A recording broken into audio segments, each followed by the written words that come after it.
அனைவருக்கும் கணித வணக்கம். இப்போ பார்க்க போகிறது 8ஆம் வகுப்புக்குரிய கணக்கு பயிற்சி 3 அதில் 12வது கணக்கு பார்க்க போகிறோம். கொள்குறி வகை வினாக்களில் உள்ள வினாவை இப்போ பார்க்க போகிறோம். ஒரு முக்கோணத்தின் வெளிக்கோணம் 120 டிகிரி, அதன் ஓர் உள்ளதிர் கோணம் 58 டிகிரி எனில் மற்றோர் உள்ளதிர் கோணம் டேஸ் ஆகும்னு கொடுத்துருக்காங்க.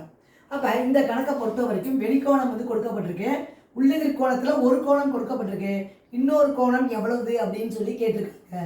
இந்த கணக்குக்கு நம்ம எந்த தேற்றத்தை பயன்படுத்த போகிறோம் அப்படின்னு பார்த்தோம்னா, ஒரு முக்கோணத்தில் ஏதேனும் ஒரு பக்கத்தை நம்ம என்ன பண்ணுறோம், நீட்டித்தால் உண்டாகும் வெளிக்கோணமானது அதன் உள்ளதிர் கோணங்களின் கூடுதலுக்கு சமமாக இருக்கும் என்ற தேற்றத்தை பயன்படுத்தி இந்த கணக்கை செய்ய போகிறோம். அதாவது வெளிக்கோணம் உள்ளதிர் கோணங்களின் கூடுதலுக்கு சமம். இப்போ பார்த்தீங்கன்னா இந்த கணக்கை பொறுத்த வரைக்கும் வெளிக்கோணம் எவ்வளோ கொடுத்துருக்காங்க, வெளிக்கோணம் இஸ் ஈக்குவல் டு 120 டிகிரின்னு கொடுத்துருக்காங்க. வெளிக்கோணம் எவ்வளவு, 120 டிகிரி. உள்ளதிர் கோணத்தில் ஒரு கோணம் 58 டிகிரின்னு கொடுத்துருக்காங்க. உள்ளதிர் கோணம் ஒரு அளவு கொடுத்துருக்காங்க. எவ்வளோ கொடுத்துருக்காங்க, 58 டிகிரி.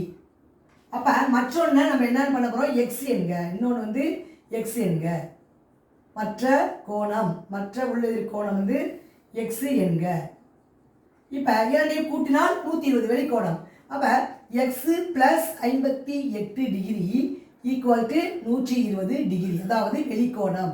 இப்போ பார்த்தீங்கன்னா எக்ஸ் ஈக்குவல் டு 120 மைனஸ் 58 கழிச்சோம்னா வரக்கூடிய விடை 10ல் 8 போனால் 2, இங்கே பார்த்தீங்கன்னா 7, 7 போனால் 6, அப்போ 62 டிகிரி வருது. இந்த கணக்குக்குரிய விடை 62 டிகிரி. இந்த மாதிரி தான் நம்ம தேற்றத்தை பயன்படுத்தி இந்த கணக்கை செய்ய வேண்டும். புரிஞ்சுங்களா?